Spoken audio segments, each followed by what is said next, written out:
Roof beam கட்டும் பொழுது மேலே வந்து ஒரு 5 நம்பர் 6 நம்பர் ஹெவியாக வந்து ரெயின்ஃபோர்ஸ்மெண்ட் ராடு தரும் பொழுது ஜெல்லி வந்து உள்ளே பேக் ஆகாது. அதுக்காக என்ன பண்ணுவாங்கன்னா ரெண்டாவது லேயர் செகண்ட் லேயரில் வந்து ராடு கொடுப்பாங்க.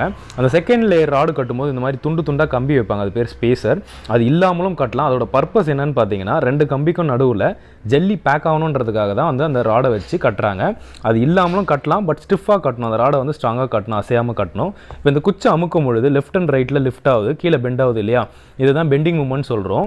இந்த ஒரு பெண்டிங் மூமெண்ட், அதாவது அந்த குச்சி வளைஞ்ச இடத்தையும் லெஃப்ட் ரைட் லிஃப்ட் ஆனதை தடுக்கிறதுக்கு தான் எக்ஸ்ட்ரா ராட் ப்ரொவைட் பண்ணுறோம். மெயின் ராட் தவிர்த்து இந்த காலம் கிட்ட அந்த சப்போர்ட் கிட்ட காட்டியிருக்கேன் பாருங்கள், அது வந்து எக்ஸ்ட்ரா ராட். இப்போ இதில் பார்த்தீங்கன்னா நான் கை வச்சிருக்க ராடு வந்து எக்ஸ்ட்ரா ராட், கீழே இருக்கிறது 3 வந்து மெயின் ராட். ஸோ சென்டரில் வந்து அந்த வளைஞ்சது பாருங்கள் குச்சி, அதை தடுக்கிறதுக்கு அடிஷ்னலாக ஏஎஸ்டி ஏரியா ஆஃப் ஸ்டீல் சொல்லுவாங்க, அந்த இடத்துல அதிகமாக இருக்கும். இந்த கட் ராட் டிசைனை பொறுத்து மாறும். மோஸ்ட்லி உங்களுக்கு தான் சேவிங். உங்களோட பில்டிங்கில் இருக்கான்னு பாருங்கள். ஸ்ட்ரக்சரல் டிராயிங்கில் கொடுத்துருந்தா கண்டிப்பாக இருக்கணும், செக் பண்ணி பாருங்கள். இதுபோல் சிவில் ரிலேட்டட் வீடியோக்கு சேனலை மறக்காமல் ஃபாலோ அண்ட் சப்ஸ்கிரைப். உங்கள் ஃப்ரெண்ட்ஸ்க்கும் ஷேர் பண்ணுங்கள்.